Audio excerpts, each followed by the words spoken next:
Pinangunahan ni Pangulong Gloria Macapagal-Arroyo ang pagbubukas ng pinakamalaking pasilidad ng isang kilalang call center company sa bansa. Ang bagong pasilidad ay tinitingnan ng gobyerno bilang patunay ng patuloy na tiwala ng mga dayuhang mamumuhunan sa bansa. Kaugnay niyan may live express balita si Maricel Halili. Maricel. Yes, Precious, gaya nga ng iyong nasabi, malaki man ang dagok sa ekonomiya ng bansa na iniwan ng bagyong Ondoy at Pepeng, nananatili pa rin kaaya-aya sa mga banyagang namumuhunan ang business environment sa Pilipinas. Katunayan, pinasinayaan na kanina ng US-based BPO company na Convergys ang pinakamalaking contact center sa buong mundo na itinayo sa syudad ng Makati. Ito ay sa pangunguna ng Pangulong Gloria Arroyo at ni US Ambassador to the Philippines, Christy Kenny.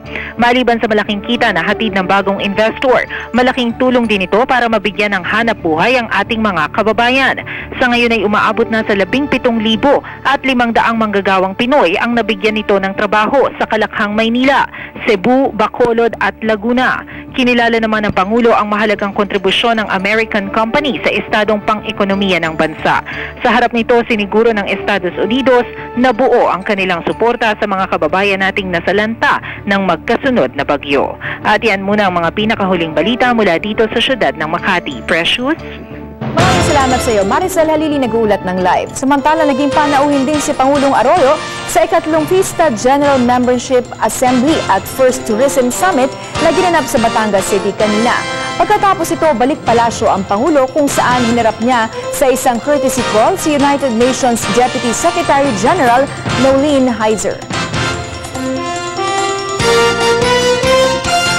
Tutungo sa bansang Thailand si Pangulong Arroyo bukas para dumalo sa ika-15 ASEAN Summit. Dito inaasang isa ang Pangulo sa mag-aanunsyo sa publiko hinggil sa pagkakatatag ng ASEAN Intergovernmental Commission on Human Rights. Lalagda rin siya sa Cha Am Hua Hin Declaration na nagpapalakas sa ugnayan ng mga ASEAN member nations sa larangan ng edukasyon at climate change. Babalik ang Pangulo sa Pilipinas sa Linggo, Oktubre 25, na siya ring huling araw ng ASEAN Summit. Samantala, isang job exposition naman ang isinagawa ng Foreign Chamber of Commerce and Industry sa Taguig City. At bilang pagtulong, mas ipaprioridad ng grupo ang mga aplikante na naging biktima ng bagyong Ondoy at Pepeng. Si Jessica Duco para sa kanyang Express Balita. Hindi lamang bahay, ari-arian o bilyong halaga ng infrastruktura at agrikultura ang nawasak ng nagdaang bagyong Ondoy at Pepeng, kundi maging mga hanap buhay ng iilan. Mas lalo pang pahirap ang paghahanap ng trabaho dahil ilan sa mga kumpanyang apektado ng baha ay kailangang pansamantalang huminto ng operasyon habang ang ilan ay tuluyan ng nagsara. Ang problemang ito ay siyang nagtulak kay Jerome Obligado upang maghanap ng trabaho sakaling tuluyan ng magsara ang pinapasukang kumpanya. Mostly po, MIS assistant po. Sa computer side din po. Mahirap po maghanap. Mahirap po, sir.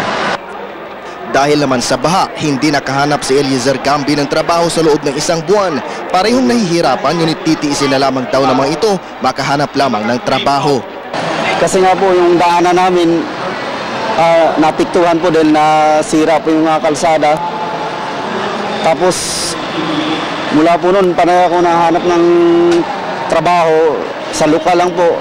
Lagi po sinasabi na yung tawagan lang po. Hanggang ngayon, wala naman pong tawag kahit text. Kaya prioridad ngayon sa Joint Foreign Chambers Job Expo ang mga biktima ng bagyo. Iba't ibang programa na ang inilunsad ng pamahalaan upang matulungan ang mga nasalanta ng bagyo. Ngunit malaki rin umano ang maitutulong ng pribadong sektor sa pamamagitan ng paglulunsad ng Job Expo. Ayon sa Department of Labor and Employment, 13 billion pesos ang nakalaan para sa mga nasalanta ng bagyo na mabigyan ng trabaho. Maging mga organized workers, mabibigyan din ng income augmentation at special budget para sa mga rural workers.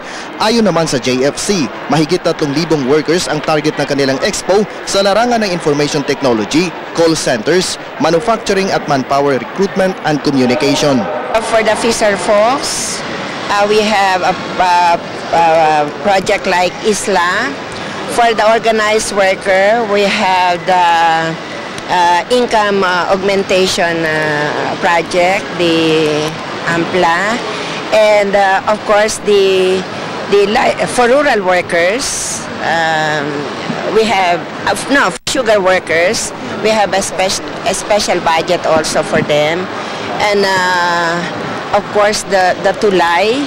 So the same package that we provided to the displaced workers because of the crisis are now being made available. Some areas will continue. The BPO industry will continue. So there you will see investors coming in. Ako si Jessica Dugo, nagbabalita, Express. Sa ibang balita, isang opisyal ng Partidong Lakas Kampihan naniniwalang mahahati lamang ang oposisyon dahil sa pagpapahayag ng kandidatura ni dating Pangulong Joseph Estrada. Samantala, pinag-aandaan na ng COMELEC ang mga reklamong posibleng isampa sakaling magsumite na ng kandidatura ang dating Pangulo. Si Jinky Baticados para sa kanyang Express Balita.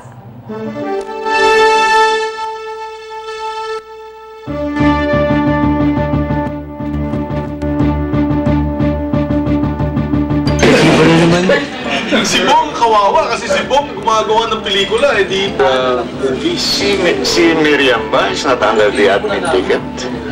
Qualified ba ang dating Pangulo tumakbo? Who is the most to lose out of former President Estrada's running for president? Of course, the opposition parties. That's the Liberal. At ang kabuuan po ng istorya niya, abangan mamaya sa News Tonight. At yan po mga pinakahuling balita na nakalap na IBC News and Public Affairs. Ako po si Precious Hipolito Castelo. Ako naman ang inyong katotong Bing Formento. Pansamantala kaming namamaalam at magbabalik bukas alas 4:30 ng hapon dito lang sa IBC 13. Mga katoto, mahalin po natin ang bansang Pilipinas.